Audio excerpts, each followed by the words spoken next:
So man, I was clowning on you, but I get it now. The touch of malice making yourself 1 HP was just a distraction.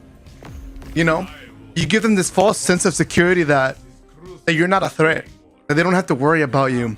And then next thing you know, you pull out the fusion rifle, and then just get mapped, one shot killed, and they're like, wow, okay.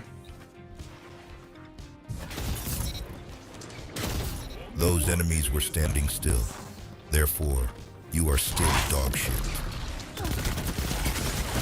Yes, I got him. Yes.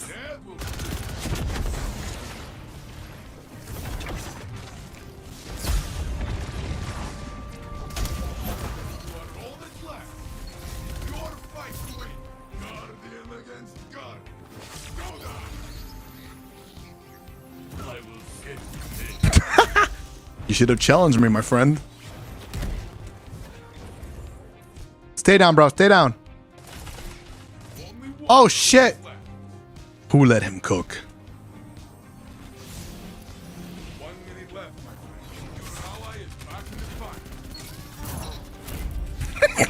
What are you trying to melee, bro? You trying to give me a hug? What's going on, man? We going out for a fancy dinner? You want me to wrap my arm around your arm or what? What's going on?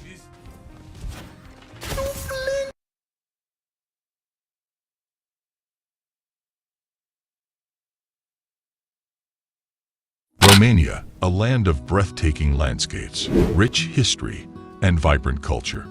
Nestled in the heart of Eastern Europe, this captivating country has so much more to offer than meets the eye. From ancient castles, shrouded in mystery, to the alluring dance of the Carpathian Mountains, Romania is a treasure trove of wonders waiting to be explored. In this episode, get ready to embark on a thrilling journey as we uncover 5 amazing facts about Romania that will leave you utterly amazed and eager to pack your bags for your next adventure. So buckle up as we dive deep into the hidden gems, unique traditions, and fascinating stories that make Romania a true gem of Europe. Before we dive into the amazing facts, let's get to know about Romania. Romania, a nation with a story to tell. It shares borders with Bulgaria, Ukraine, Hungary, Serbia, Moldova, and the mesmerizing Black Sea.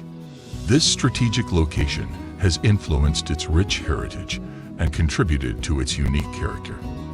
As we journey through this land of wonders, we find ourselves captivated by the Carpathian Mountains, spanning from the north to the southwest. These majestic peaks are home to Moldoveanu Peak, reaching an astonishing altitude of 2,544 meters, 8,346 feet. The Carpathians not only provide stunning panoramas, but also a playground for outdoor enthusiasts seeking adventure. Venturing from nature to culture, Romania's heart and soul lie in its vibrant cities. Bucharest, the capital, is a fascinating blend of old and new.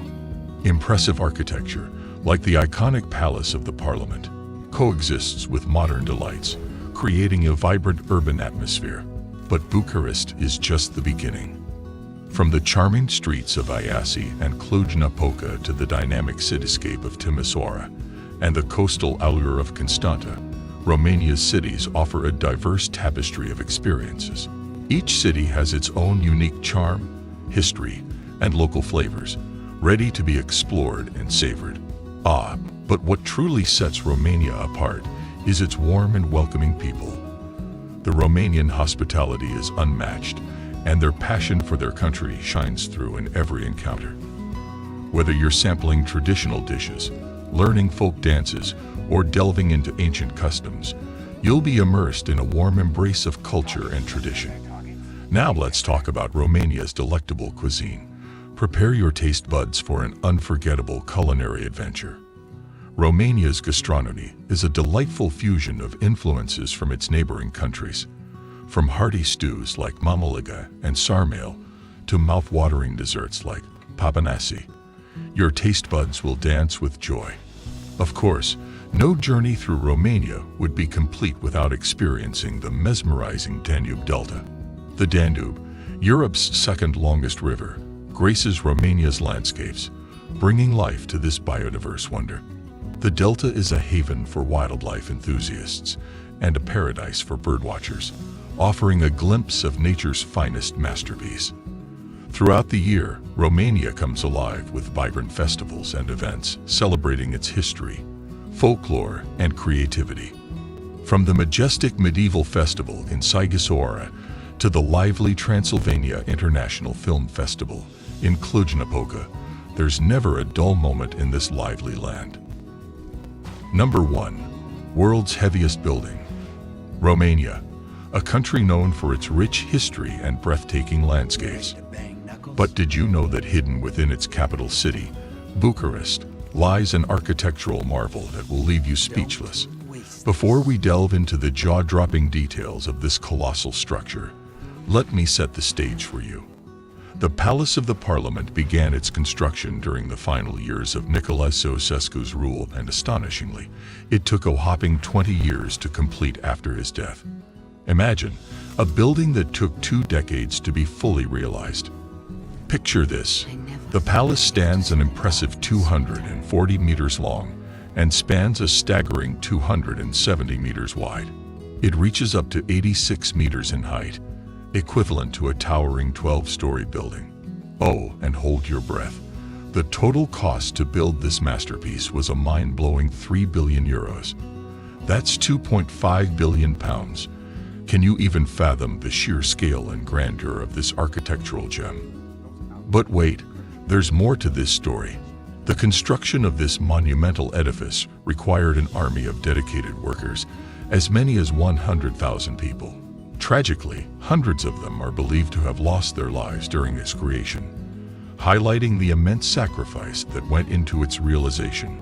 Such an endeavor, with both glory and tragedy, makes the Palace of the Parliament an epitome of human determination and ambition. Now, here's a fascinating yet somewhat eerie fact. The palace boasts a mind-boggling 1,100 rooms. But here's the twist. The vast majority of these rooms remain empty, almost hauntingly so. The emptiness adds an air of mystery and intrigue to this gargantuan structure, making you wonder what secrets might be hidden within its vast confines. Can you imagine the heating bill for a building of this magnitude? Brace yourself for this astounding figure. It costs a staggering $6 million annually. That's 4.63 million pounds, equivalent to the heating bill of a small city. Now that's a whole new level of keeping warm. That's hard to wrap your head around. But the Palace of the Parliament isn't just massive above ground. It delves deep underground too. With 8 underground levels and a nuclear bunker connected to other government buildings via an intricate 20-kilometer tunnel network, it's like a whole city hidden beneath the surface. This architectural marvel is nothing short of a labyrinth waiting to be explored. Once you step inside, be prepared to be dazzled.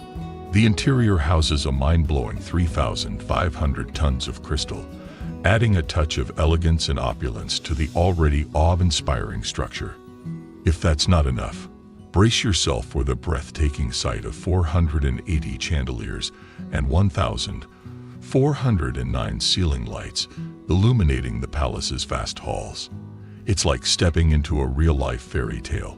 If you thought that was the end of surprises, think again. Envision this.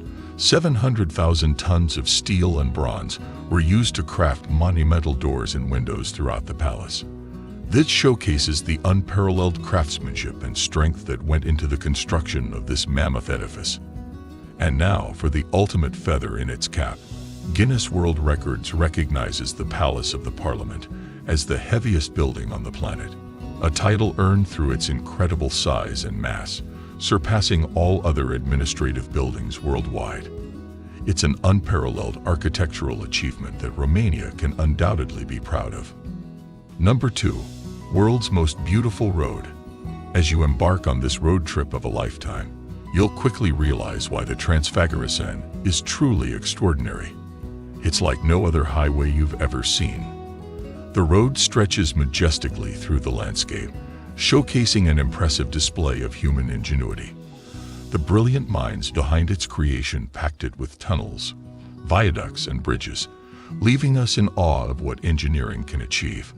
Buckle up, because the Transfagarasan is not for the faint of heart. It challenges even the most skilled drivers with its heart-pounding hairpin bends that seem to defy gravity.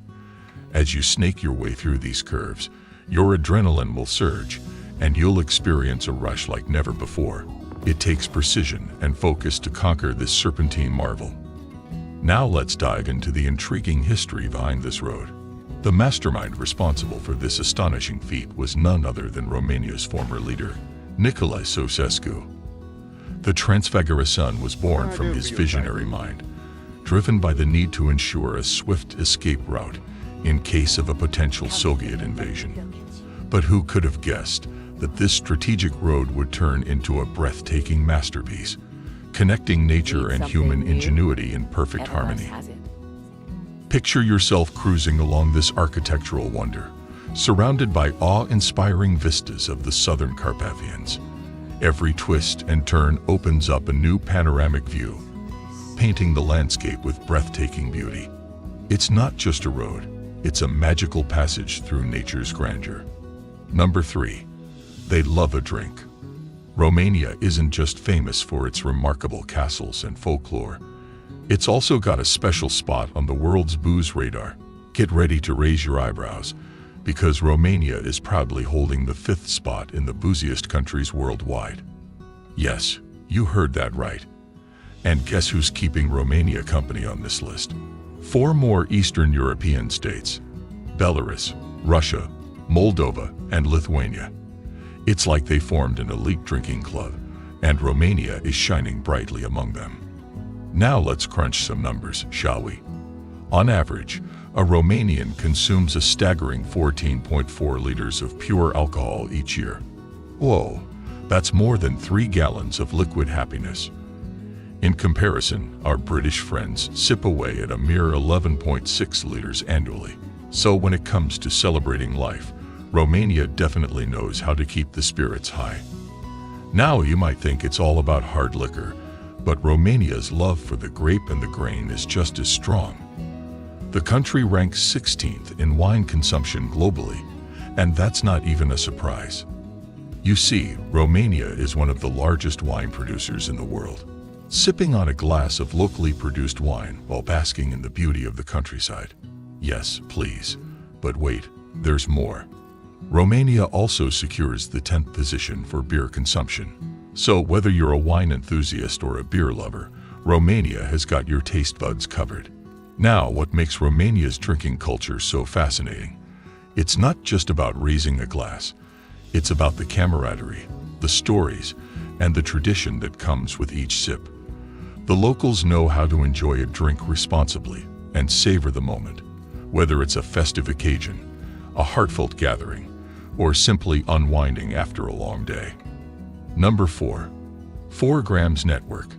Now, I know we all love fast internet, right? Well, guess what? Romania has got it all figured out. According to OpenSignal, Romania has secured an incredible 4th position out of 78 nations when it comes to 4 grams speed. Can you believe that? It's like the country is giving Usain Bolt a run for his money. With an average 4 grams speed of a whopping 35.61 maps, Romania leaves other countries trailing behind in the digital race. But wait for it, the plot thickens. Brace yourselves, folks, because I'm about to drop a jaw-dropping comparison. In the UK, they're rocking just 21.16 maps on average. Oh, Romania, you're seriously giving the UK a run for their tea. Number 5. Impressive rail network.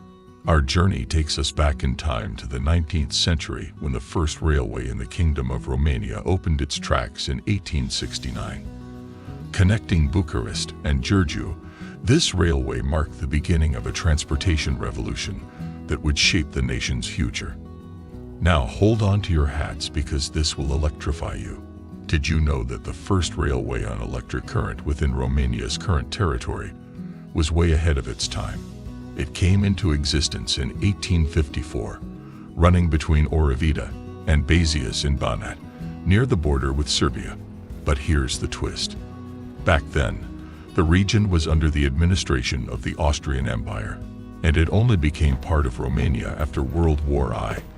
Talk about historical twists and turns, right? Fast forward to the present, and Romania's rail network has undergone an incredible transformation.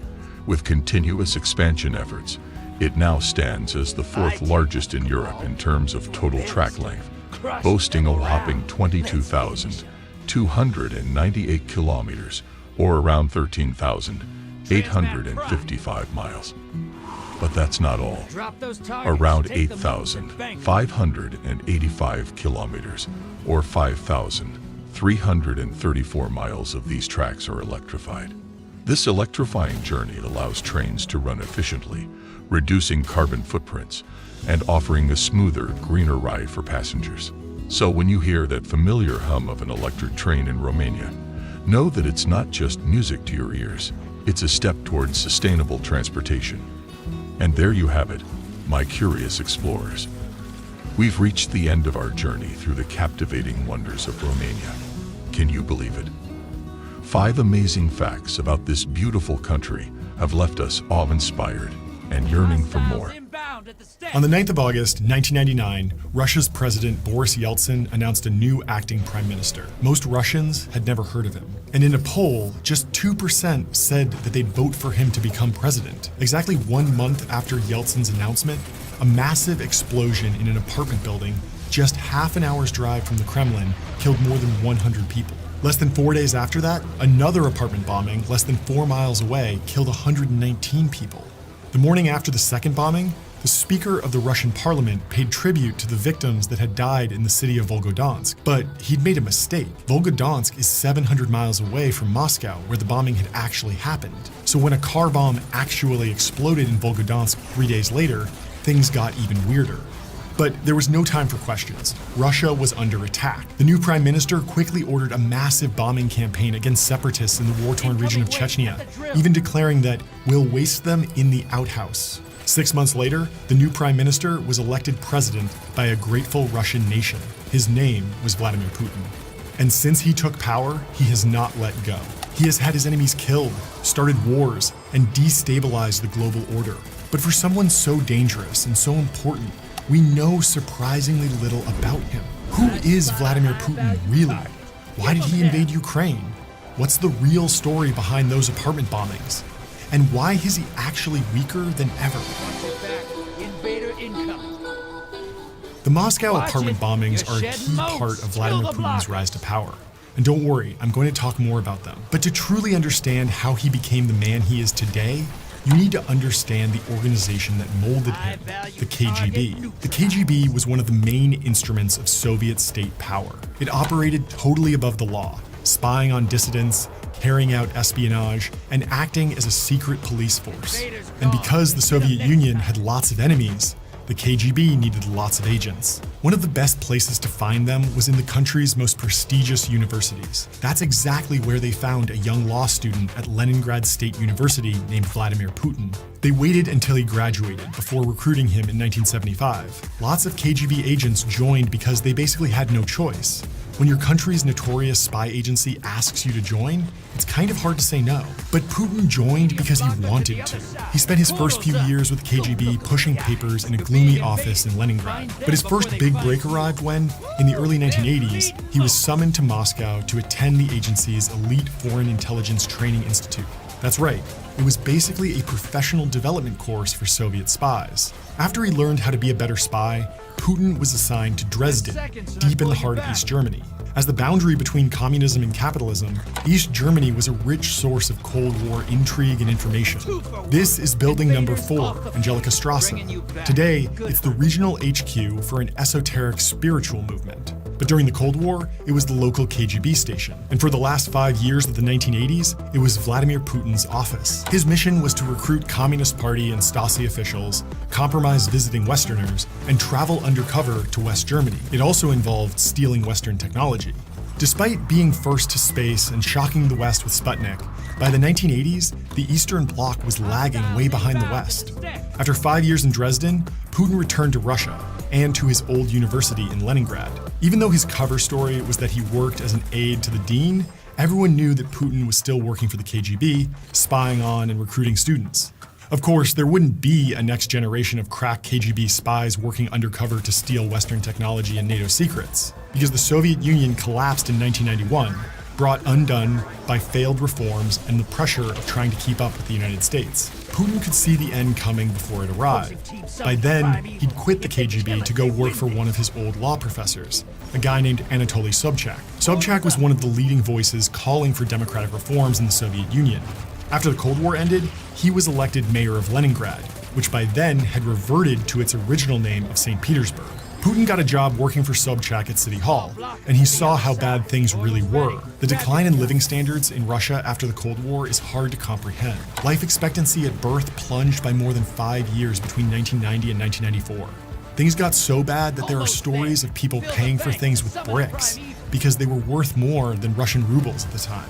Even for the millions of Russian people who, by the end, hated the communist system, the collapse of the Soviet Union brought chaos and humiliation. Russians went from living in a country that went toe-to-toe with the United States as a superpower to needing handouts. After his boss, Anatoly Sobchak, was voted out in 1996, Putin went to Moscow. There, for reasons that have never really been explained, he suddenly started moving up really fast in his career. He got a job in the Presidential Property Management Department at the Kremlin. It sounds like a boring admin job, but it actually gave Putin lots of leverage to grant or turn down favors to other political insiders. He must have done a lot of effective networking because his next job after that was as deputy chief of Boris Yeltsin's presidential staff. He was obviously busy, but he still somehow found the time to get what's basically the Russian equivalent of a PhD in economics. Putin's dissertation was about maximizing the value of mineral resources in his home region. It's more than 200 pages of discussion about stuff like the quality of gravel pits in Russia. There are real questions about whether he even wrote it. But believe it or not, Putin's PhD wasn't really about education. It was about ticking the boxes he needed in order to keep advancing in his career. After working for Yeltsin, Putin became director of the FSB, the intelligence agency which replaced the KGB. How did Putin go from being a mid-ranking KGB officer in East Germany to running the successor agency less than 10 years later? Maybe there's no conspiracy here. Maybe he was just really great at time management and really great at all the jobs he was given. Or maybe his bosses really liked the dissertation he wrote. But if you worked in Russian politics at the time, you could only climb the ladder as quickly as Putin did if someone even higher wanted it to happen. However he did it, Putin quickly earned Yeltsin's trust. His timing was perfect. After 30 years in Soviet and Russian politics, which included surviving a coup, Yeltsin was done. He was extremely pessimistic about the problems Russia faced, and his bad health, which was exacerbated by his drinking, meant that he just didn't have the energy to try and fix them. So Yeltsin believed his final act in public life should be to choose the right successor, someone who could do what he had failed to do, rebuild Russia into a world power. He had a few candidates in mind. One of them was his deputy premier, Boris Nemtsov. Nemtsov was very different from Putin. For a start, he had years of actual political leadership experience, having served as a provincial governor and member of parliament. He was also, by the standards of Russian politics, a liberal Democrat. Instead of looking to the past for ideas on how to reform Russia, he looked to the West. At one stage, Boris Yeltsin introduced him to Bill Clinton as his chosen successor. Everything appeared to be on track until fate intervened. The day the ruble fell 20%, Vogue magazine held a party for 4,000. Financial crises are complicated. This one is no exception. The basic story is that another market crisis, this one originating in Asia, reduced the price of commodities like oil, gas, and metals that the Russian economy was dependent on. As the country's revenues sharply decreased, so did its ability to repay its debts, which were mostly in the form of bonds held by foreign investors. On August 17, 1998, the Russian government defaulted on its debts and was forced to devalue the ruble. It was a disaster for millions of Russians. Yeltsin sacked the prime minister and his entire cabinet. But even that didn't contain the fallout. Boris Nemtsov had staked his political legitimacy on making Russia's economy look more like the West. So when it collapsed, he got blamed. He went from receiving more than 50% in a presidential poll to being one of the most hated men in the country. In addition to killing Nemtsov's hopes of being Yeltsin's successor, the financial crisis accelerated Yeltsin's desire to find a replacement and stand down. And eventually, just one real choice remained: Vladimir Putin. But Yeltsin and his inner circle had a problem. The public had no idea who Putin was. It was one thing to name him prime minister. Yeltsin could do that, no problem. But Russia was meant to be a democracy. And in a democracy, you can't just snap your fingers and make someone the president. They actually had to win an election. Putin had no profile. He wasn't a reformer like Nemtsov. If people had even heard of him, they probably associated him with the KGB. If Russian elites wanted him to win an election, they needed people to know who he was. Which brings us back to those bombings I mentioned at the start of the video. They're a key part of Vladimir Putin's rise to power. So let's construct a timeline. On the 9th of August, 1999, Boris Yeltsin named Vladimir Putin acting prime minister. 26 days later, on the night of September 4th, 1999, a truck blew up a barracks in Bunatsk, a garrison town on Russia's border with the breakaway region of Chechnya. Just after midnight on September 9th, a bomb went off in the basement of an apartment building in southeast Moscow. The FSB, the internal security agency that until recently had been run by Vladimir Putin, reported that items removed from the scene contained traces of TNT and another explosive called RTX. Government officials started blaming Chechen terrorists for the attack almost immediately. Just after midnight on September 13th, authorities were called to check on reports of suspicious activity at an apartment building less than 4 miles away from the previous bombing site. They didn't find anything, but just a few hours later, a massive car bomb destroyed a 9-story building on the Kashirskoye highway. 3 days later, another bomb blew up near an apartment building in the southern city of Volgodonsk. The whole nation was terrified. On the evening of September 22nd,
several residents from the city of Ryazan, about 120 miles southeast of Moscow, saw a white sedan pull up in front of their apartment building.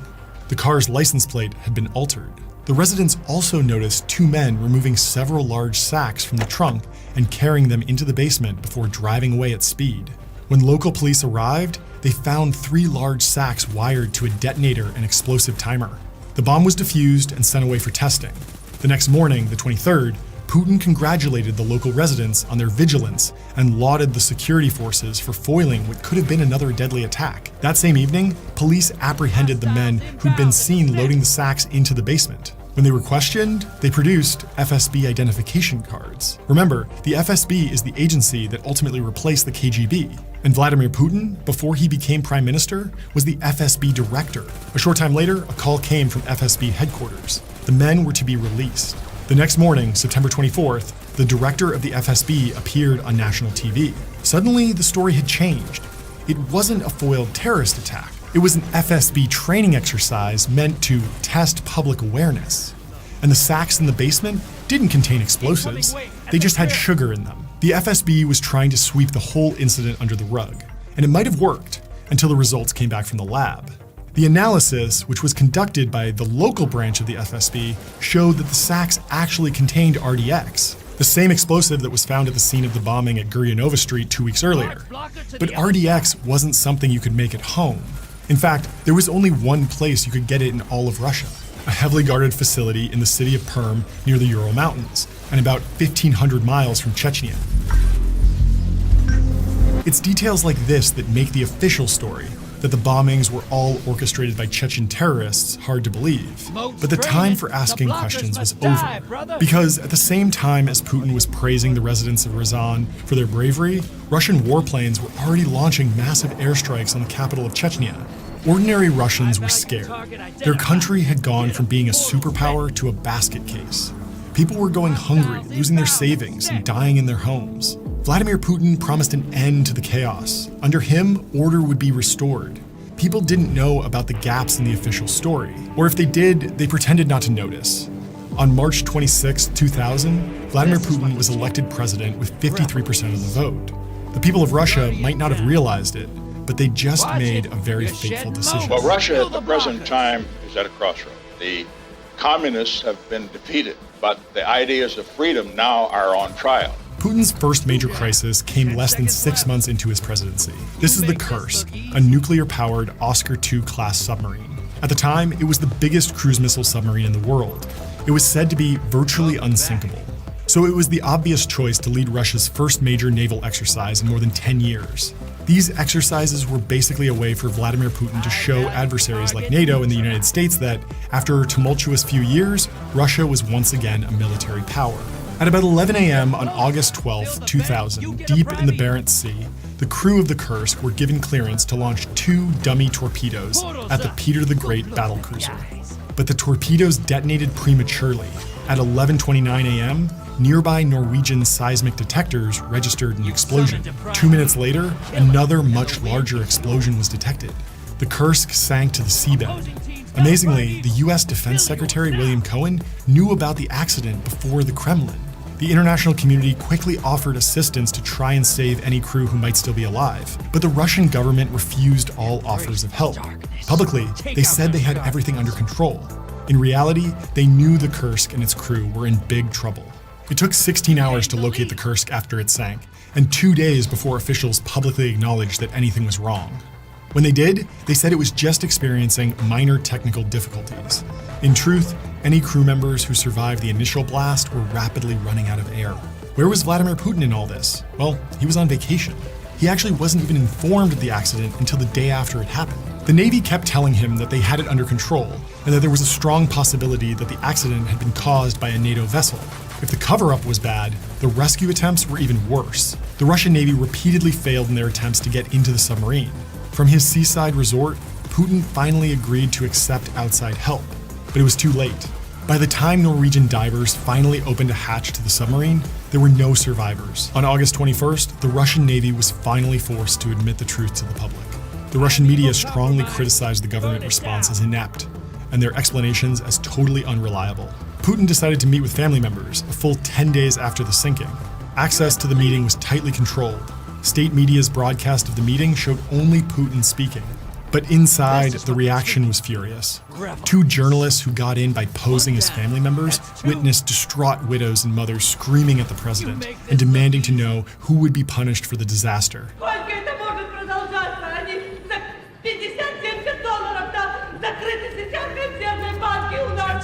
When one extremely emotional mother wouldn't stop interrupting, a nurse popped up behind her and forcibly injected her with a sedative. Days later, Larry King asked Putin what happened. This is how he reacted.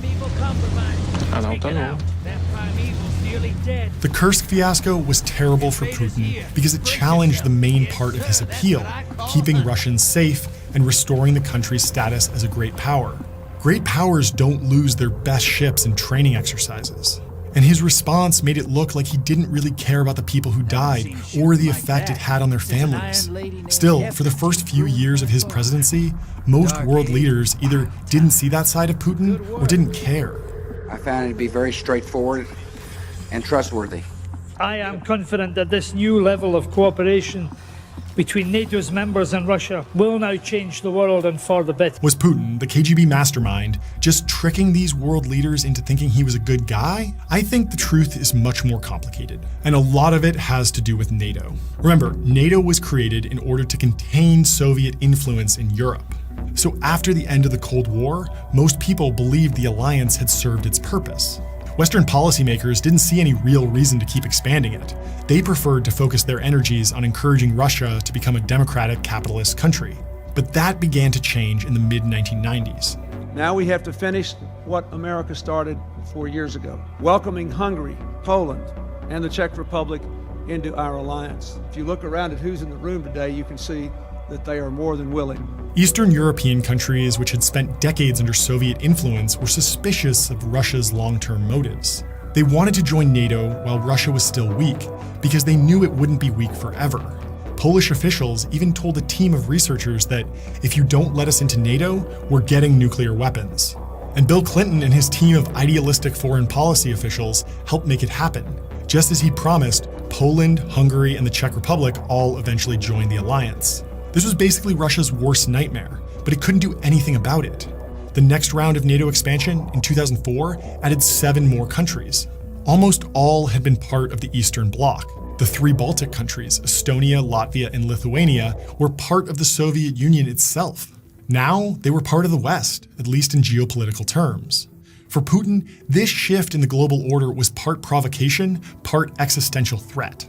NATO was creeping up to his country's doorstep, which threatened to permanently relegate Russia to the status of second-tier power in its own region. It had to be stopped. Putin wanted to undermine NATO and destabilize the US-led world order. In his mind, I'm sure he also wanted to inflict some pain on the countries that, in his eyes, had humiliated Russia at the end of the Cold War. But he knew there was no way Russia could win a war against NATO. To achieve his goals, Putin would need to find another strategy. In late 2004, Ukrainians went to the polls to elect a president. They weren't just choosing between 2 guys with virtually indistinguishable policies. They were choosing between 2 different visions of what kind of country Ukraine should be. In one corner was the pro-Russian incumbent Prime Minister Viktor Yanukovych. In the other corner was the pro-NATO, pro-EU opposition leader Viktor Yushchenko. The man who won would tilt Ukraine closer to the West or closer to Russia. The future of the country was on the line. The Ukrainian parliament had already agreed to the formation of a free trade zone with Russia, Belarus, and Kazakhstan, and Yanukovych had promised to make Russian an official language in Ukraine. You better believe that Vladimir Putin was watching closely. The first round of voting was held on October 31st. It was incredibly tight. Because neither candidate got more than 50% of the votes, a runoff ballot was held on November 21st to determine the winner. The result was still close, but it looked decisive. Yanukovych got almost 900,000 more votes. The geographic distribution of the votes showed a clear east-west division, with voters in western Ukraine favoring Yushchenko and those in eastern Ukraine favoring Yanukovych. From the first round to the second round, big increases in turnout were recorded in regions that supported Yanukovych. In his home district, the turnout went up by more than 40%. Some districts had the old Soviet classic of more than 100% turnout. Viktor Yushchenko was even poisoned with a toxic substance called dioxin. He survived, but was permanently disfigured. International observers immediately sounded the alarm, and Ukrainians took to the streets. On November the 22nd, 2004, presidential election results were announced in Ukraine. They were greeted with accusations of vote rigging on a massive scale. The defeated opposition leader, Viktor Yushchenko, called for a national strike, and a people's army occupied Kiev's main square. It was dubbed the Orange Revolution, but it was the turning point in a bruising election marathon. Ukraine was electrified by acts of civil disobedience, sit-ins, and general strikes. The protests worked. Ukraine's Supreme Court annulled the results of the runoff and ordered another vote for December 26th. The whole world was watching, so Yanukovych and Putin couldn't pull the same tricks. The final results showed a clear victory for Yushchenko, who received about 52% of the vote compared to Yanukovych's 45%. On January 23, 2005, Viktor Yushchenko was inaugurated president of Ukraine. The Orange Revolution is an important chapter in the political evolution of Vladimir Putin. After years of cementing his rule at home, this was the first time he interfered in the politics of a neighboring country with the goal of installing a pro-Kremlin regime, and he failed. But his failure would only deepen his resolve to expand Russia's sphere of influence. Putin understood that in order to turn failure into success, he needed to silence his enemies. Do you remember this man? What about when he looked like this? That's Alexander Litvinenko, 3 days before he died of polonium poisoning. Until 1998, he was a lieutenant colonel in the KGB, exactly the same rank as Vladimir Putin. But after giving a press conference about an assassination plot, he was fired and then jailed for 9 months. When he was released, Litvinenko fled Russia and eventually settled in England. There, with the help of another exile, the oligarch Boris Berezovsky, he waged a years-long media campaign against the Putin regime. They asked lots of uncomfortable questions, including about those apartment bombings. Litvinenko was becoming an annoyance, so deep in the heart of the Kremlin, the decision was made to eliminate him. 2 Russian ex-KGB officers were dispatched. Their destination, London. They met with Litvinenko at the Millennium Hotel on November 1st, 2006. That night, he fell ill. 2 days later, he was admitted to the hospital under a fake name. As his condition worsened, he told his doctors who he really was, and that he'd been poisoned. Testing of Litvinenko's blood and urine detected small gamma-ray spikes. A scientist who'd worked on Britain's early atomic bomb program overheard a conversation and recognized the gamma-ray spike as the signature of polonium-210. But detecting polonium was very different to treating it. US and UK government officials had never heard of polonium being used as poison before, and no one could save Alexander Litvinenko. It took an agonizing 23 days for him to die. During that time, he wrote a statement blaming Putin for what had happened. After his death, investigators discovered that the assassins had put a lethal dose of the polonium in a teapot at the Millennium Hotel.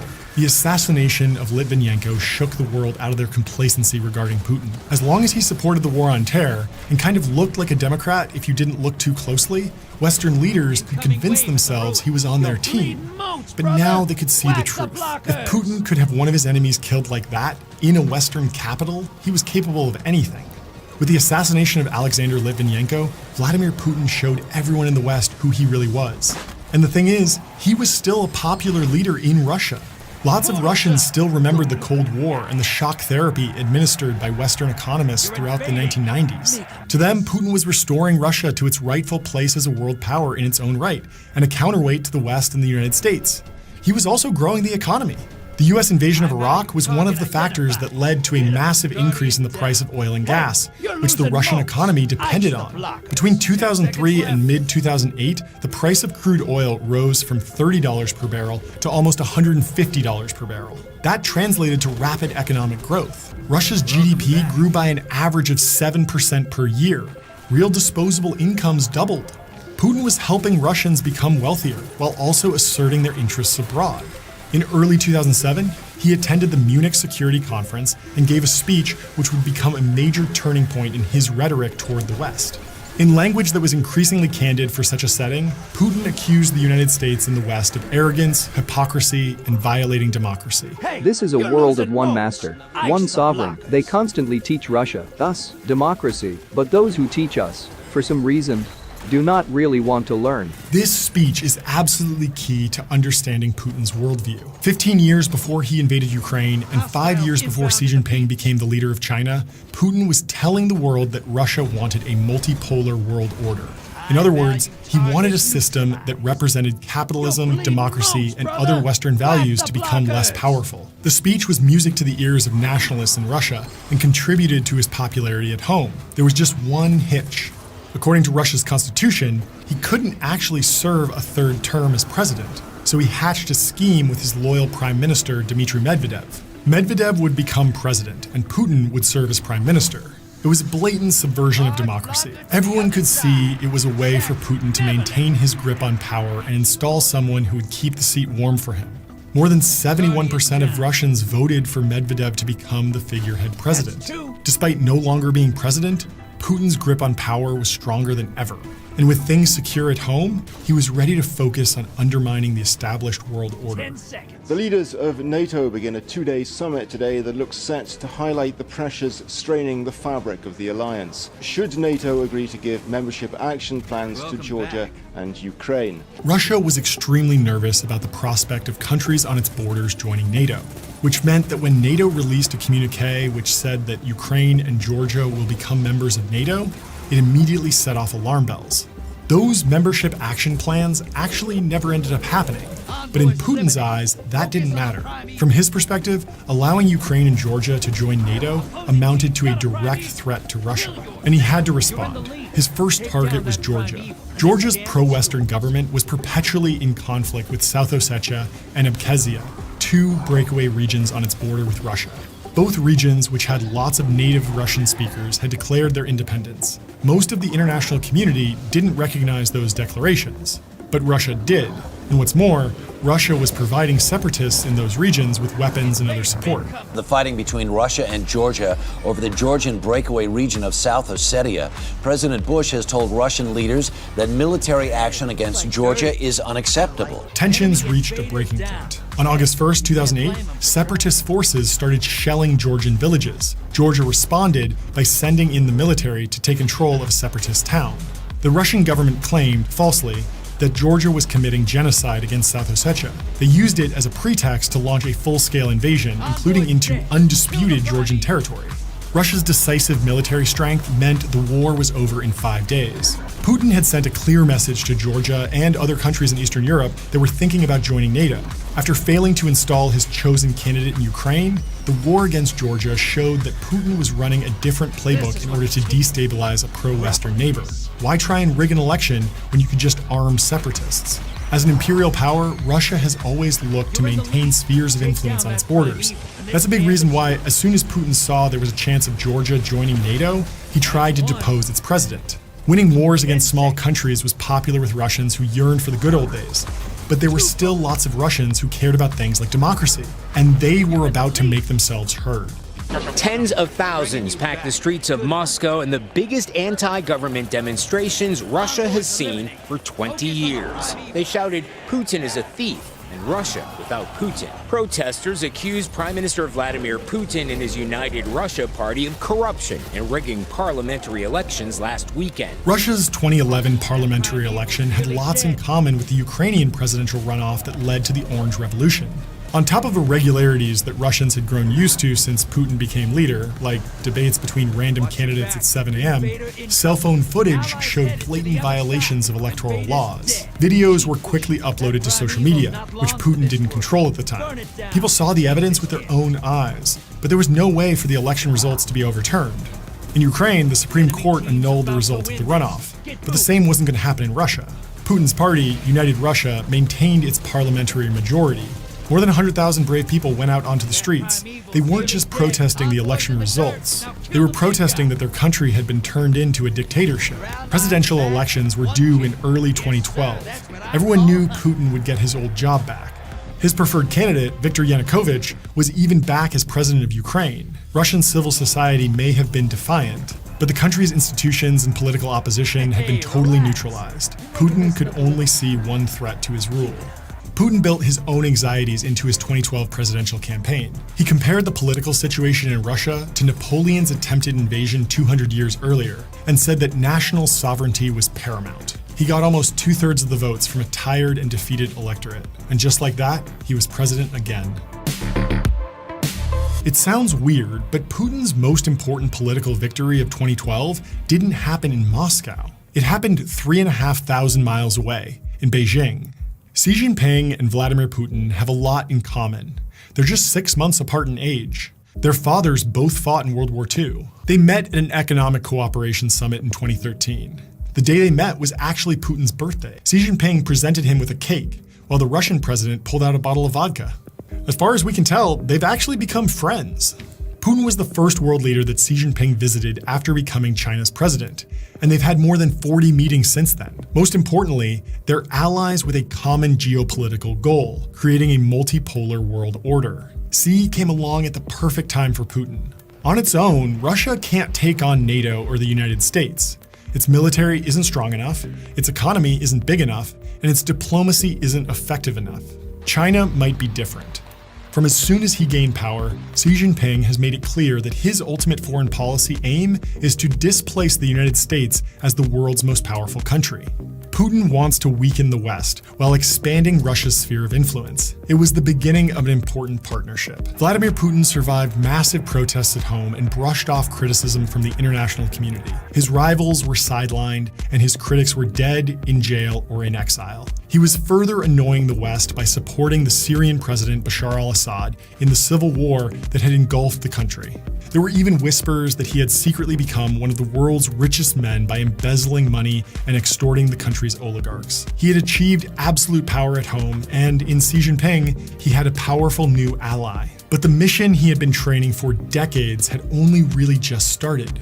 Because as Putin began his third term as president in 2012, he was still missing the biggest piece of the puzzle, Ukraine. Why is Ukraine so important for Putin? Because it matters to Russia's past and its future. Let me explain. Ukraine has been central to Russian identity and power for centuries.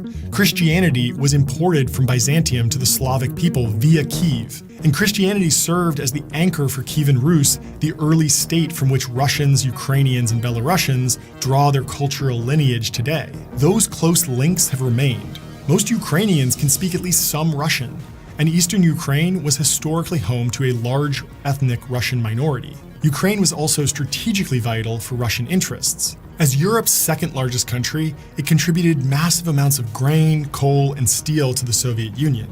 Ukrainian factories were a vital part of the USSR's military-industrial capacity. Russian czars spent their summers on the beautiful beaches of the Crimean Peninsula, which also hosted the country's largest warm-water naval port. And through to the modern day, Ukraine's location on the Black Sea and on the border with numerous Eastern European states and future NATO members was vital to Russian interests. The two countries have been so closely intertwined throughout history that most Russian nationalists, Putin included, don't actually think Ukraine is a separate country. Putin even wrote an entire essay about it in 2021. Putin believed that Russians and Ukrainians were a single people, united by history and divided by a meddling West. The vast majority of Ukrainians disagreed, but Putin has made a career out of not caring what people think. Losing Ukraine had undermined Russian power. Losing it permanently to the West would, in Putin's eyes, be a major ongoing threat to Russian security. The error needed to be corrected. A miracle didn't happen, and European Union leaders and Ukraine have, as expected, failed to sign an historic free trade deal.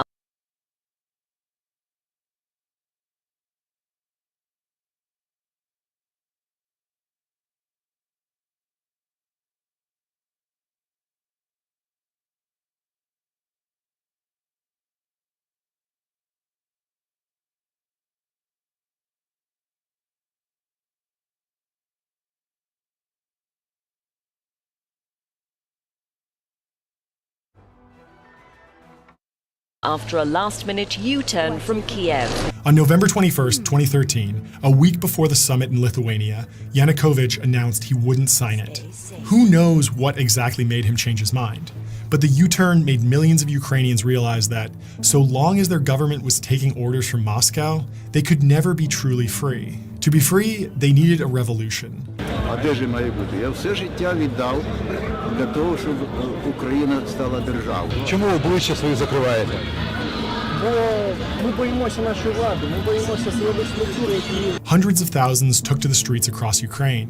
Kiev's Independence Square was turned into a massive protest camp, with barricades, broadcasting facilities, and stages for lectures and speeches.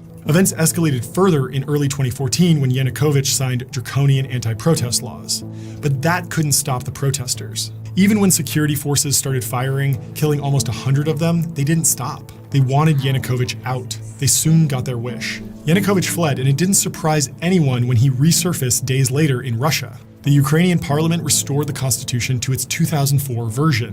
An interim government signed the EU deal. A former businessman became president. The events of February 2014 became known in Ukraine as the Revolution of Dignity. The future of Ukraine suddenly looked bright, but Vladimir Putin wasn't about to accept defeat. Soldiers began appearing in the southern Ukrainian province of Crimea, and they came to be known as the Little Green Men. Within a couple of weeks, the whole of Crimea was under the control of these little green men. For weeks, Putin denied these little green men were Russian soldiers, claiming instead they were local militia who'd seized Ukrainian weapons. Eventually, he couldn't deny the obvious. They were Russian soldiers. Although Putin didn't admit it, some of the soldiers weren't fighting under the Russian flag. Some were mercenaries under the command of Yevgeny Prigozhin, a businessman known as Putin's chef because he ran a catering business which staged banquets for the Kremlin. And now those mercenaries, together with the Russian soldiers and the rest of the Little Green Men, were occupying the territory of a foreign country. Crimea had been one of the most prized possessions of the Russian Empire and Soviet Union. But in 1954, the leader of the USSR, Nikita Khrushchev, transferred control of Crimea to Ukraine, partly to commemorate the 300th anniversary of Ukraine's union with Russia. Ukraine was part of the Soviet Union, so as long as the Soviet Union existed, it didn't really matter too much. But of course, the Soviet Union collapsed, and suddenly Crimea belonged to a different country. That was terrible news for nationalists like Putin. To them, Crimea was part of Russia. But during the 1990s and 2000s, not only was Russia too weak to try and take it back, it didn't have the right opportunity. Ukraine's Revolution of Dignity changed that. It created a power vacuum which allowed Putin to run a version of the same playbook that he'd employed in Georgia 6 years before. On March 6th, the Crimean parliament, which remember, the little green men had actually occupied, voted to hold a snap referendum on independence and the prospect of joining Russia. 97% of Crimeans said they were in favor of joining Russia. It's absolutely true that there was genuine support for Russia, especially in the southern and eastern regions of Ukraine, where cultural ties to Russia were stronger. But I'll leave it up to you to decide if the vote was totally fair or not. It didn't matter. Putin had his pretext. Soldiers, this time bearing the official insignia of the Russian military, moved in. They quickly surrounded all of Ukraine's military bases in the region, and on the 18th, Putin announced the formal incorporation of Crimea into Russia. It's not like anyone was under any illusion about Vladimir Putin. But even by those standards, this was an escalation. The annexation of Crimea was the first time a European country seized territory from another European country in the 21st century. It was a shock to everyone who had kind of assumed that war in Europe was a thing of the past. From there, things moved really fast. Armed pro-Russian separatists in the provinces of Donetsk and Luhansk, an area collectively known as the Donbass, declared independence from Ukraine and the fighting began. Russia covertly provided the separatists with weapons while massing thousands of soldiers on Ukraine's eastern border. By the end of April, Ukraine had lost control of Donetsk and Luhansk to the separatists. International authorities warned commercial airlines to not fly over eastern Ukraine, but tragically, the warning came too late. The terrible first moments after flight MH17 was shot down. Local villagers struggled to prevent the fires spreading to their crops. The shooting down of Malaysian Airlines Flight 17 made everyone in the world realize that they had to pay attention to what was happening in the Donbass. Until then, lots of people could convince themselves that it didn't really matter. It was just fighting in a faraway place they hadn't heard of. But this was a passenger plane with casualties from 10 different countries. And when investigators learned that the plane had been shot down by pro-Russian separatists using a surface-to-air missile, which they had imported from Russia, the international community was outraged. It was a very tense moment. World wars have been started over less.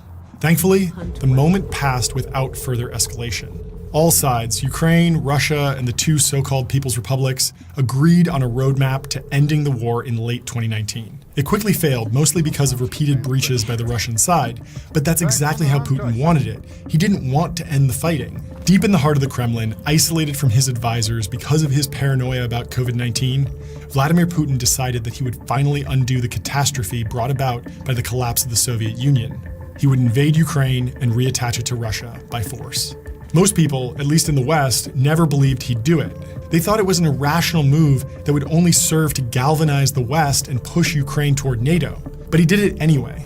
On February 24th, 2022, after weeks of preparation, Russian troops crossed Ukraine's northern border, including from neighboring Belarus, from Donetsk and Luhansk in the east, and from the south via Crimea. CCTV footage captured some of the first moments of the invasion. It wasn't the beginning of a war. It was the escalation of one which began when those little green men started showing up in Crimea. And of course, according to Putin, it was not a war at all. It was a special military operation. No one knows how the war in Ukraine will end. But in many ways, it's already been a failure. Putin expected Ukraine and the West to collapse. Ukraine itself has been incredibly resilient, and almost a quarter of a century after the Kursk disaster, Russia has shown surprising weakness in terms of tactics and hardware.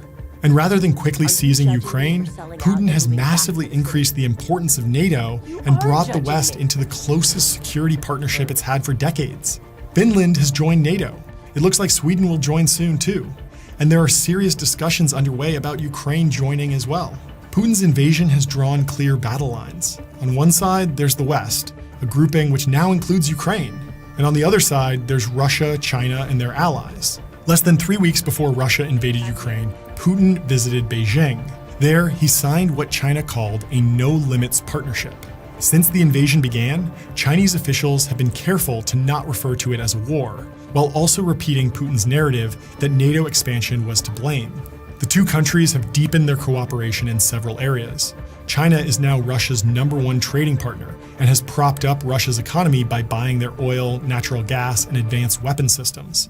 The two countries conduct joint military exercises on a near-monthly basis, and their generals regularly discuss how to overcome strategic threats such as U.S. nuclear modernization and missile defense. In March 2023, Xi Jinping visited Russia to see Vladimir Putin for the first time since the invasion. The two men pledged to shape a new world order and drive changes not seen in a century. It sounds like their friendship is going pretty well. In addition to changing global geopolitics, Putin's invasion has also changed Russia. As the war started to drag on and the easy victory that Putin expected didn't materialize, key Russian military leaders began grumbling. One of the loudest critics was someone I mentioned earlier, Putin's chef, Yevgeny Prigozhin. Prigozhin runs the Wagner Group, a shadowy mercenary organization that first appeared in Crimea in 2014, but since then has exerted Russian influence by proxy in places like Syria, Libya, and Mali. And since late 2022, he's been saying what everyone in the Russian army is scared to say: the war is going badly. In October, he criticized the decision to withdraw from a key city in eastern Ukraine. In February of 2023, he recorded messages on Telegram accusing Russia's most senior general and the country's defense minister of withholding ammunition and supplies from his soldiers, so of treason basically. And in early June, he said the Wagner Group wouldn't sign a contract with the defense ministry. But I think it's fair to say that no one expected the escalation that happened on June 23rd. In a half-hour video, Prigozhin directly accused the Russian military of attacking Wagner's fighters in Ukraine, while also directly contradicting all of Putin's justifications for the war, saying, "The war wasn't needed to return Russian citizens to our bosom, nor to demilitarize or denazify Ukraine. The war was needed so that a bunch of animals could simply exult in glory." But this time, Prigozhin wouldn't just settle for talking. He directed his fighters to go on the offensive. Within hours, they had captured major military buildings in Rostov-on-Don, Russia's 9th largest city and a major staging point for the invasion, and an armored column was moving in the direction of Moscow. Unconfirmed reports even suggested that the Wagner Group shot down several Russian military aircraft. Putin quickly mobilized troops to defend the capital and gave a speech calling the rebellion a knife in the back. Plane tracking data suggested that the presidential plane flew north out of Moscow before switching off its transponder and going dark. And then, just as quickly as the rebellion or mutiny or coup, whatever you want to call it, had started, it was over. The president of Belarus, Alexander Lukashenko, said he'd struck a deal to end the conflict and provide Prigozhin with safe harbor in Belarus. As one tweet put it, the Wagner rebellion is like if a bunch of disgruntled Blackwater vets took San Diego. Except it's even worse, because then the Blackwater vets made it almost all the way to Washington, D.C. before Joe Biden cut a deal with Justin Trudeau to take in their leader, while also dropping all criminal charges. Was it an attempted coup? Was it just a feud between different factions? Did Prigozhin get some kind of deal in exchange for turning his soldiers around? How much will this help Ukraine? As I'm recording this, there aren't really any clear answers, but it's safe to say one thing. It's really bad news for Vladimir Putin. His former ally publicly called the war corrupt, revealed massive problems inside of Russia's military, and then seized one of the country's most important cities almost without a fight. And all Putin could do was give a speech, and then seemingly let him escape without punishment. Almost 25 years after he climbed to the top of Russian politics, maybe the world is now seeing another side of Vladimir Putin, the weak leader who's losing control. At the start of this video, I asked some questions, like who is Vladimir Putin? What does he want? And why did he invade Ukraine?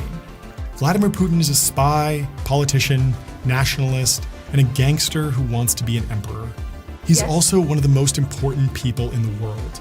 And every day since he started as a junior KGB officer, he's been on a mission to restore Russia's standing as a world power and, in the process, to weaken the West. So far, he's mostly failed.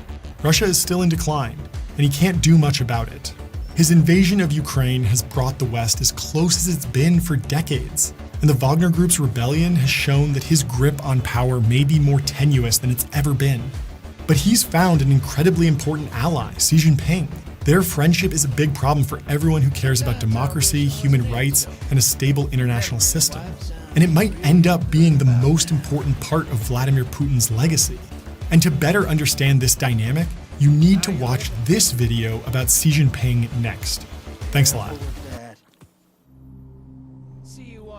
Earth, a 4.5 billion-year-old planet, still evolving. As continents shift and clash, volcanoes erupt, and glaciers grow and recede, the Earth's crust is carved in numerous and fascinating ways, leaving a trail of geological mysteries behind. In this episode, an investigation into California's San Andreas Fault, the greatest fault line on Earth. 800 miles long, this ugly scar on the land.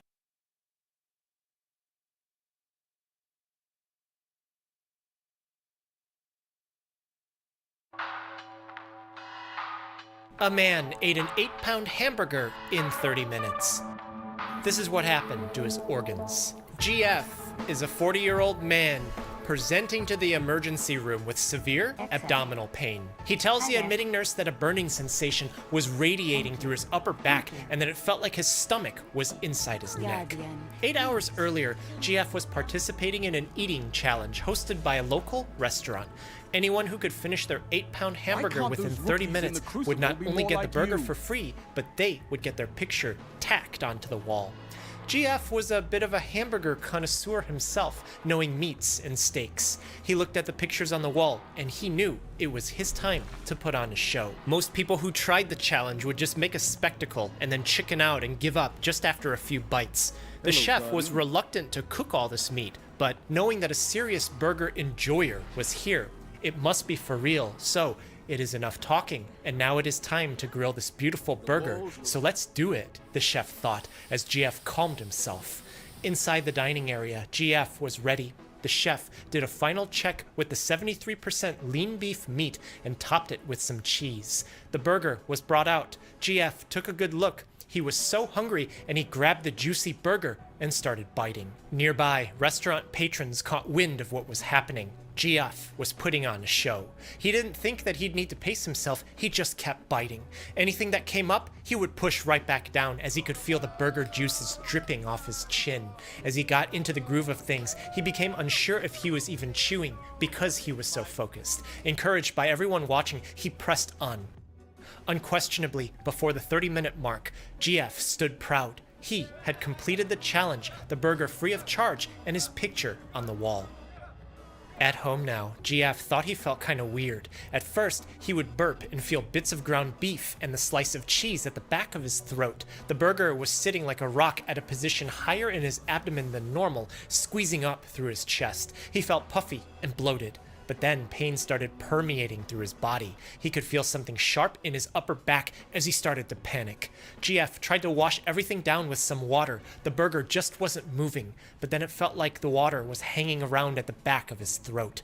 And then his stomach started cramping.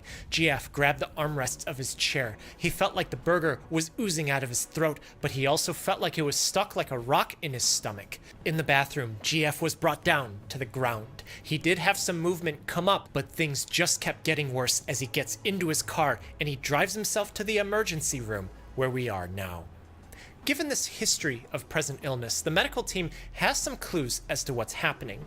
First, GF's abdomen was not only hard to the touch, but it was also swollen. This could be because there's an 8-pound hamburger sitting inside of him, but recently swallowed chewed ground beef shouldn't be that hard to the touch. What could be that hard to the touch is if the stomach perforated and is leaking gas from free air into his abdomen, something called pneumoperitoneum. Pneumo referring to air, and peritoneum referring to, generally, a membrane that lines the abdominal cavity, but in this case referring to the cavity where the abdominal organs are. Except an X-ray reveals no gas present in this area, at least for now. A blood test finds that GF's kidneys have started shutting down. Excess white blood cells are now floating around for some reason, indicating that something in his body is either infected or inflamed, but what could it be? When the medical team looked at the x-ray, they thought they saw something there. Knowing that he had recently eaten an 8-pound burger, a CT scan shows everyone the entire burger. The gastrointestinal tract, GI for short, is a long continuous muscle spanning from your mouth to your other end. When you eat, food often induces something called a stretch reflex. That is, the size and weight of the food will stretch the muscles of the GI tract and cause contractions that ripple through, leading to a bowel movement. This assumes that food stretches the stomach a little, but not like how 8 pounds of ground beef would stretch it. Simplistically, the stomach is a bag lined with muscle that churns food, physically breaking it up before it can be absorbed into the body. But GF's stomach is a bag that's not adapted to suddenly having this much food. The swelling and the distension of his abdomen is immediately obvious, but serious problems are happening now due to this, bringing us back to inflammation. When doctors look at the blood test results, they notice that digestive enzymes are now floating around in GF's body. Just behind and underneath the stomach is a long organ called the pancreas. It's responsible for secreting digestive juices at the point where the stomach connects to the intestines, something called the gastroduodenal junction. Gastro referring to the stomach, and duodenal being the duodenum, the first part of the small intestines where food enters and starts to absorb into the body. These digestive juices are enzymes that are meant to chemically break down carbohydrates, proteins, and fats so that the basic macronutrients of food can absorb into the body. If digestive enzymes have leaked into GF's blood, then it means that something is happening to his pancreas. If those enzymes are supposed to digest proteins and fats, and the pancreas is made of proteins and fats, then it means that his pancreas is now starting to digest itself. It can't contain those enzymes anymore, so they float around in his blood. The body detects this damage, sending white blood cells, explaining the inflammation. But why is this happening? And does it have anything to do with why his kidneys are shutting down too? The organs in the abdomen are packed tightly, and they're close to each other. The human body has the ability to expand in order to adapt to the conditions placed upon it. When 8 pounds of burger is inserted into the body in 30 minutes, the addition of this mass makes the space tighter. The medical team look at his abdominal CT scan. Not only is the mass of the ground beef sitting in his stomach, but they also see that it's squeezing out and pushing up against the pancreas, compressing it. This can cause a backup of digestive enzyme flow, building pressure up inside the organ, and without proper outflow being available, the pancreas starts to digest itself, ending in pancreatitis. Itis meaning an inflammation. Because the kidneys are close by too, it looks like the burger mass is squeezing in, pushing against the blood vessels, limiting blood flow to the kidneys, causing them to shut down. The only way to fix this is for the burger to not be in his abdomen anymore. Naturally, the body should move this from normal function, but as the days pass, the medical team notes that GF's condition keeps getting worse. His abdomen remains swollen, and large bits of beef appear to be blocking all movement through his intestines. A tube is inserted into his nose to get access to his stomach, where they try to wash and pump it multiple times, but it seems like the beef is packed in tight, with possibly the evolution of gas in his GI tract. Competitive eating isn't necessarily a new phenomenon, but the amounts eaten at the highest levels have gone up substantially.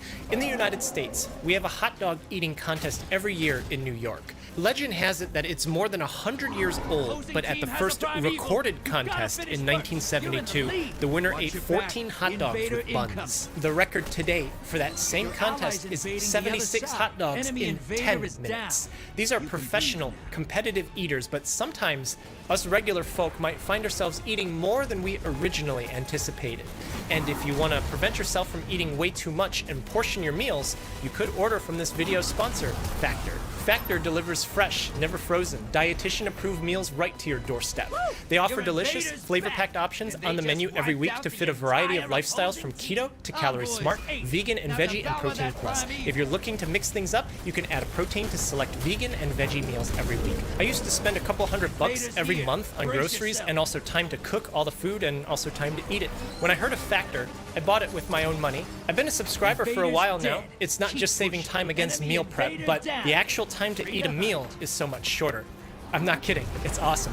Whenever I cook, it takes me like 30 minutes to an hour to eat it. I don't know why, but that's not the case here. Factor offered to sponsor this video. Head to factor75.com or click the link in the description below and use code EMU50 to get 50% off your first Factor box. It covers everything that I'm looking for as a person looking for food, and I highly recommend it. Some of the best information that we have on the body during competitive eating is from a study that was done in 2007 in one of the top competitive eaters at the time. He was compared to a regular untrained person, and both had images taken of their stomachs while they ate a large quantity of hot dogs.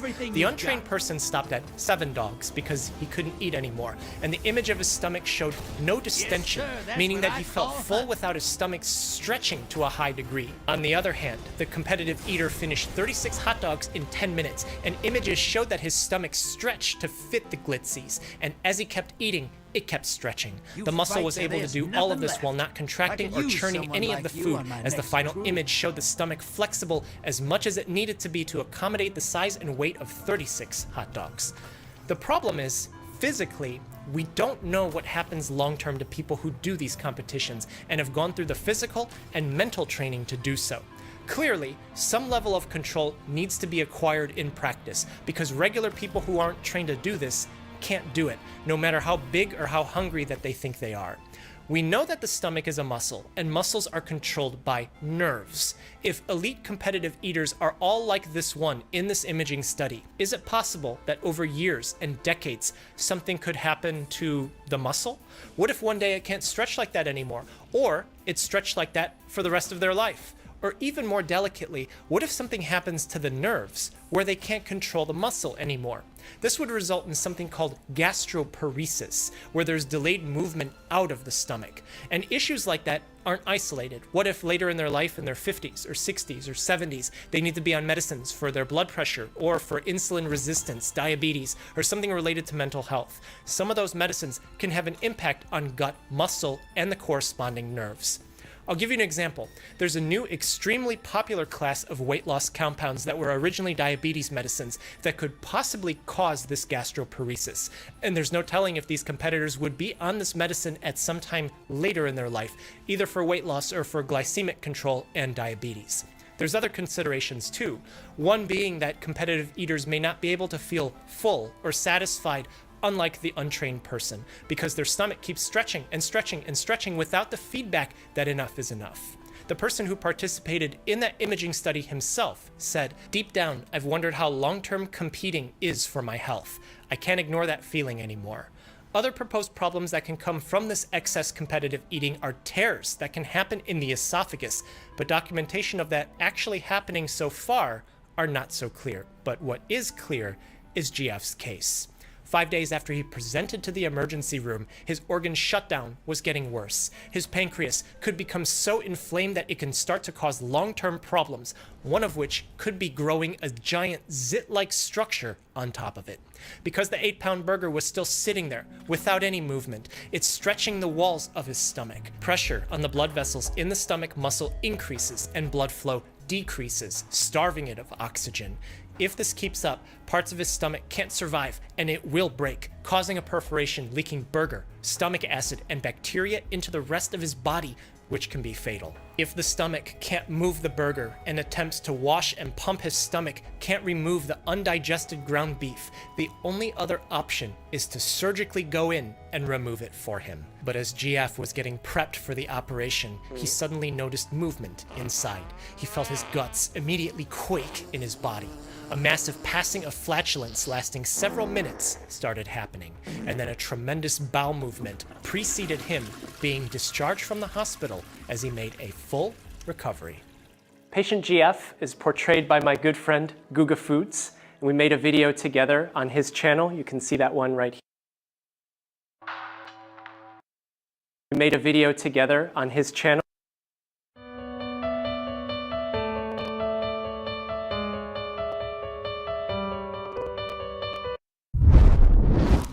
This is one of the most used ingredients in the world, garlic. It pairs up perfectly with almost everything, especially meat. Now there are several different variations of this ingredient. One of them would be this, black garlic. Believe it or not, it is the same exact thing. The only difference is that this one has been fermented for quite some time. Luckily nowadays you can just buy it already pre-made. Now at the power of these both ingredients, my question is, which one would be better to dry age steaks with? Well, we're about to find out right now. As for today's cook, I chose this beautiful 3-bone rib roast. And to keep this experiment consistent, I'm going to be cutting 3 different steaks from it. That way there will be no variation between meats. At the same time, one I'll be using as a control. The only variable will be fresh garlic and black garlic. To use the black garlic is pretty simple. I threw everything into a food processor, add a little bit of water, and blend it on high. As in the end, I was left with a nice paste. If you don't add water, everything will be way too sticky. Because the next thing to do is to go ahead and cover the whole thing with it. This step is quite crucial. The more, the better. The whole goal here is to ensure that every single edge of the steak is fully covered with it. Because once I was done, take a look. This is now ready to be dry aged. For the fresh garlic, it is the same exact process. I just threw the fresh garlic into the food processor, added a little bit of water, blend everything on high, and I had a paste ready. When you put them side by side, you can really tell the differences. Spreading it through the steak is no problem whatsoever. I will say this, fresh garlic is actually harder than black garlic to spread. But once I was done, I immediately transferred everything to a cooling rack, as the next thing to do is to see if the garlic is going to make a huge difference or not. Hopefully, it's going to make the steak better. However, garlic can be a very tricky ingredient to work with. And to explain more, I got the perfect guy. This is Dr. Bernard. Garlic is an interesting ingredient. Inside soil, there's a bacteria called Clostridium botulinum. Sometimes that bacteria is on the clove, but there isn't enough of it to actually cause any problems. It's when the garlic clove is put in an environment where that bacteria can then replicate in mass. What happens then is that bacteria, depending on the conditions that it's in, can then start to make a toxin. And that toxin is then what causes what we know as botulism. Botulism is a disease that's caused by something called a neurotoxin. So it does impact the brain. And in fact, it's one of the most potent toxins that we know of in nature, meaning that very small amounts can get people very sick. If the garlic is sitting in a plate by itself outside, it should be fine. It won't really grow any more bacteria on it. With that said, Clostridium botulinum can be found on the surface of very many different vegetables, but it's usually okay because there isn't enough of it to cause any problems at all. Guga's experiment used regular garlic and black garlic, and black garlic is fermented. And when you do that, remember the conditions that can then grow a lot of Clostridium botulinum bacteria could be pushed forward by that fermentation process. And Guga likes to push boundaries, I know that. However, I think with how he prepared it, I think we should be good. But there's always a chance something can go wrong. Once the dry aging process was done, this is what I was left with. You can clearly see that there's a huge difference. After all that explanation, it got me a little worried. Because take a look at the black garlic. This thing is pitch black. But just like every dry age experiment, the next thing to do is to go ahead and try to remove it all out. And this one became a rock. I did as much as I could to try to remove it. It was not possible. So I had to go ahead and cut it out. And as soon as I did, take a look. You can clearly see how much penetration we had in the meat. So I went ahead and continued slicing through the pellicle. And as I did, look, it is completely oxidized. So I know for a fact that this will have a very strong and powerful taste. Hopefully it's going to be something good and not bad. The fresh garlic on the other hand, take a look. As expected, the garlic is completely dry, but removing it, it was no problem at all. And once I was done, this is what I was left with. 100% oxidation. The garlic even left some indentations on it. Even though this was the fresh garlic, it is not looking good. And just like the previous one, I had to go ahead and remove all of the pellicles. And don't forget, I also have a control one, because once I was done removing all of the pellicles, here we have all 3 steaks. There is a good amount of oxidation in almost all of them. At this stage, the smell is very powerful. At the same time, Dr. Bernard has scared all of us, including me. Now the big question is, do you think he'll take a chance and eat the steaks? I flew halfway across this country to have a Guga steak. Worst case, I end up as a patient in my own video. Best case, I have a delicious piece of meat. So yes, I am ready to have a Guga steak. If something goes south, at least we got a doctor in the house. Now to season these steaks, I kept it real simple. I only went with salt and pepper, nothing else. Keeping it simple will really let us know if the steak is going to be good or bad. But just in case things does not turn out the way I wanted, I went ahead and made an awesome side dish for us today. And this one is as easy as it gets. To make it, it's very simple and you might already have all of the ingredients. The first thing we need is cheese. You can literally choose any kind you like. I went with what I had in my refrigerator, which was mozzarella, cream cheese, and parmesan. All we have to do is to combine all of them in the bowl, mix everything well, and now we have our cheese mix. Next up is fresh garlic. Since this is a garlic experiment, I went ahead and added a good amount. Mix everything a little bit more, and my filling is now ready. For the dough, I wanted something super simple, so I went with pre-made dough that you can find it in any supermarket. Open up the package, spread it all out, add my filling right in the middle, and just like a Cinnabon, rolled everything up. So I cut it in small pieces, and instead of this being a Cinnabon, it's going to be a garlic melted cheese bread bun. Next step is to go ahead and add some butter into a pan, throw in all of the garlic breads inside, add a little bit more butter, and into the oven it goes at 350 degrees Fahrenheit until it's golden brown. When it's done, it should be looking like this. Now to finish it off, I went ahead and melted some butter with garlic, a good amount. Then I combined it with some parsley, as now the only thing left to do is to go ahead and spread it on top of that beautiful bread, and today's side dish is done. I could tell you one thing, this will please everyone. However, we have no idea what's about to happen with our steaks. Talking about that, the only thing left to do is to go ahead and cook them. First, I'll be putting a nice wonderful sear. Once that's done, I'll be cooking them in indirect heat until it reaches an internal temperature of 135 degrees Fahrenheit. And for that, I'll be using my wireless thermometers. So now I say it is enough talking and it is time to grill these beautiful steaks, so let's do it.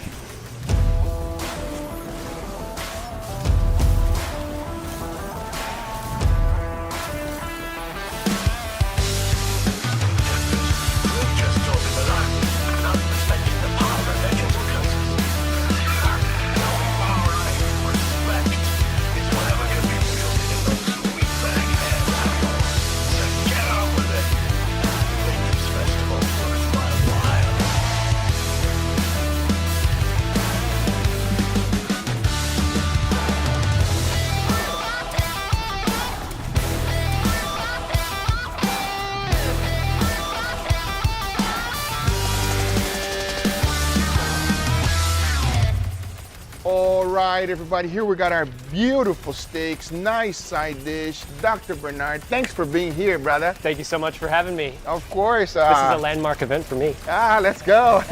Hopefully it's not going to be disappointing. How could it be? So we got a little experiment going on. Give them an honest opinion. I want to know if it is good, bad, or ugly. We're going to go this direction. Since you're our guest, please, you dig in first. Cheers, everybody. Cheers. This is what I came here for. Guga, I'm a regular viewer. Been a regular viewer for years. This is amazing. Thank you, brother. How would you describe a Guga steak for someone that never had it? When it touches just the tip of your tongue, all of a sudden, there's just flavor everywhere. And then you swallow it and you think, oh, I want another one. That's the best description someone ever gave. So I'm glad you enjoyed it. So this is our control. This is either gonna go up from here or straight south. I'm gonna make sure to savor this one because by the sound of it, we might be going down from here, guys. So we all enjoyed the first steak, but now I'm ready for the second one. You guys ready? Oh yeah. All right, please, dig in. Do you smell something different? There's a garlic odor to it. There is. Yeah. Are you sure you're not just smelling the side dish? It smells like the side dish. The real test is, how does it taste? Hold on, nobody move. I'm gonna get you. Target acquired. Oh! Let's go! Cheers, everybody. Cheers. Whoa, whoa, whoa, whoa. Very bold flavor right here. I feel like I've died and punched a one-way ticket to steak heaven right here. Wow, that is incredible. It's so much more savory. Oh man. The garlic flavor is like blasted right in your face. As you take each individual bite, it's kind of infused inside of the steak. I love how the flavor still stays in your mouth. Even after you swallow the steak, it's like almost like the juices of the steak coat your mouth and you're left with that delicious garlic flavor that has you wanting to go for more. Is it better than the control for you? Which one do you like better? I think it would depend on what I'm in the mood for that night. This one is delicious. For a more specialized taste, definitely go with this one. Great way of putting it. You? I like this one more. We say it like it is, baby. I love garlic, so yeah, I like the garlic quite a bit. Talking about garlic, let's try the side dish, yeah? So the idea here is, you know, everybody has Cinnabons, right? This is Cinnabons, but savory, with just a little bit of butter, everybody. Add some butter into a pan. Add a little bit more butter. I went ahead and melted some butter with garlic. More butter, more better. Well, let's give it a try. Let me know on your honest opinion. Cheers, everybody. Cheers. Whoa! There's no way that that's gonna be bad, everybody. Everyone will enjoy this, even the vegans. The vegans. I was not expecting that bread to be so soft. Super soft. Almost melts in your mouth as soon as you taste it. There's a crunchy part on the top that has so much flavor. You bite into it, you can tell there's butter coming out of it, and it just coats your tongue. There's layers of pastry, garlic, butter. Incredible side dish. Wow. I gotta say though, be real careful because even though it's calorie-free and fat-free, you should just eat one of it. Damn, now you're making me feel guilty about eating this. Very delicious, easy to make, highly recommend. Enough about the side dish, let's go on the last one. Please, dig in. Cheers. Cheers. Whoa, whoa, whoa, whoa, whoa, whoa, whoa. Oh my Lord. That is powerful. We're not having an experience. The moment it touched my tongue, I could feel a little tinkle in my cheek. In a good way or in a bad way?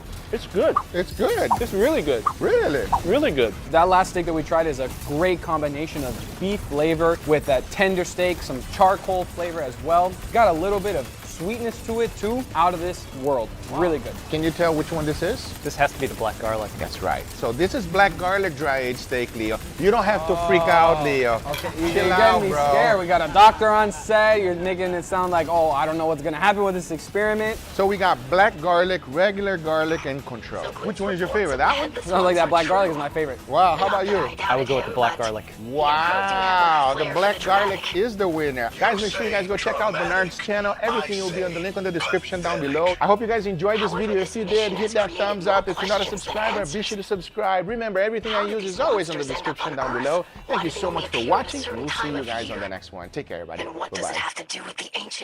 Good morning. Good morning. I'm so excited to speak to you because you have one of the most unique foods I've ever seen in my life.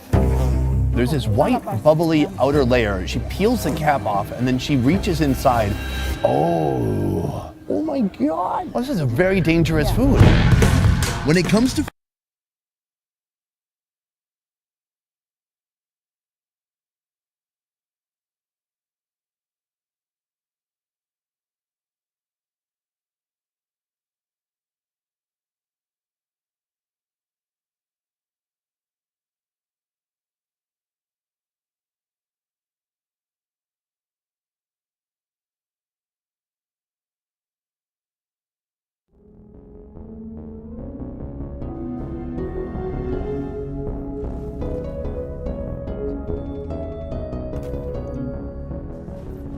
We've got a case of MREs from 1993.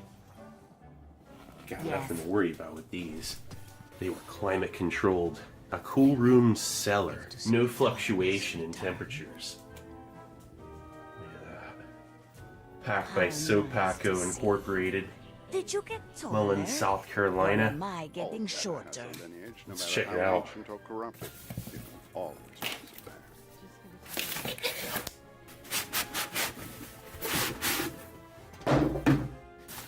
Checking.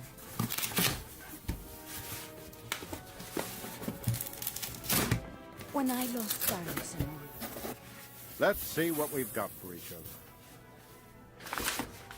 Menu number 1. Pork with rice and barbecue sauce. Here's menu 7. Beef stew. Beef stew is still around. One of 2 original menus. The other is spaghetti. This is chicken and rice. Menu 11. This one's no longer produced. Neither is that pork with rice. Scalloped potatoes with ham. Menu 12. This is menu 10. Tuna with noodles. Oh wow. Menu number 9. Pork chow mein. First year for it. Menu 8. Ham slice. Menu number 5. Spaghetti with meat and sauce. You're alive, Guardian. Fight Oh like boy. it. Menu 6. Beef frankfurters. Here's a real beaut. Menu number 4. Omelet with ham. Menu number 3. Chicken stew. And here's the last one. Corned beef hash. Masterpiece menus. Okay, so there's everything laid out. Omelet with ham for breakfast. Pork chow mein for lunch.